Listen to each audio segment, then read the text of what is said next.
ایک بندہ مجھے کہنے لگا کہ بڑی پریشانیاں ہیں، تو میں نے کہا اللہ کی مخلوق کے لیے آسانیاں پیدا کرو. تو اس نے کہا میں تو کسی کو کوئی تکلیف نہیں دیتا. میں نے کہا کہ آپ کے گھر کے سامنے گلی کتنی چوڑی ہے؟ تو وہ کہنے لگا 12 فٹ کی گلی ہے. تو میں نے کہا کہ آپ نے جو تھڑا بنایا ہے وہ کتنا آپ نے بنایا؟ کہتا 3 سیڑھیاں. تو میں نے کہا کہ یہ اللہ کی مخلوق کو تکلیف نہیں ہے؟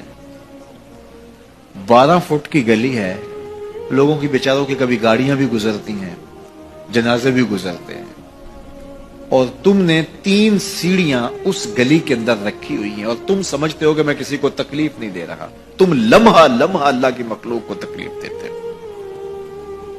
لمحہ لمحہ میں گزرا ایک گلی سے تو اچانک لائٹ چلی گئی تو میرا گھٹنا زور سے ٹکرایا تو زخمی ہوا. کتنے دن زخمی نہیں، پرانی بات ہے.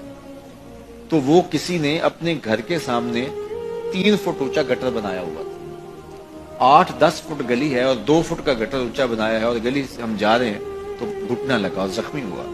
پتہ نہیں کتنوں کے زخمی ہوئے ہوں گے، کئی بیمار گرے ہوں گے، لیکن اس نے اس کو ہٹایا نہیں ہے، اس لیے کہ وہ سمجھتا ہے کہ گلی پر اتنا تو میرا حق ہے کہ میں اتنی پر قبضہ کر لوں.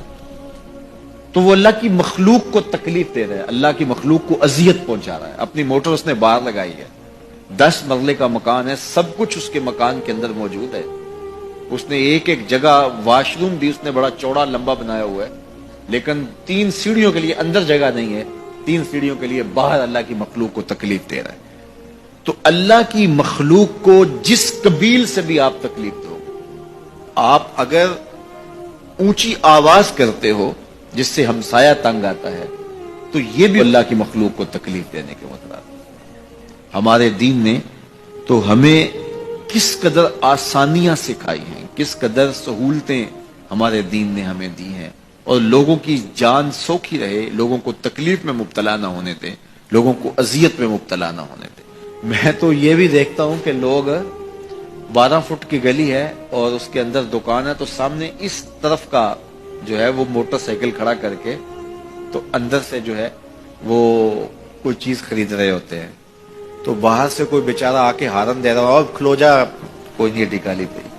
یعنی یہ بدتمیزی کی انتہا ہے، اور یہ ہمارے معاشرے کا المیہ ہے. لوگوں کے لیے اذیتیں پیدا کرنا، لوگوں کے لیے تکلیف پیدا کرنا، جبکہ ہمارے دین کی تعلیمات یہ ہیں کہ دوسروں کے لیے آسانیاں پیدا کرو، دوسروں کے لیے جو ہے وہ خیر پیدا کرو تو تمہارے لیے خیر پیدا ہوگی.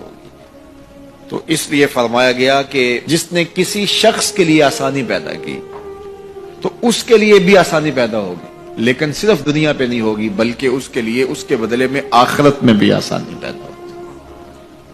تو یہ اگر ہم مزاجی زندگی بنا لیں تو وقت نہیں لگتا کوئی اس پہ، تو اللہ تعالیٰ جل شانہ آسانیاں پیدا کر دیتا ہے. ویسے بھی آپ کسی کی دل جوئی کریں، کسی شخص کی مدد کریں، کسی کے لیے آسانی پیدا کریں محض اللہ کی رضا کے لیے، آپ کے اندر جو طمانینت اترے گی، جو ٹھنڈ پڑے گی، اس کا کوئی جواب ہی نہیں ہے.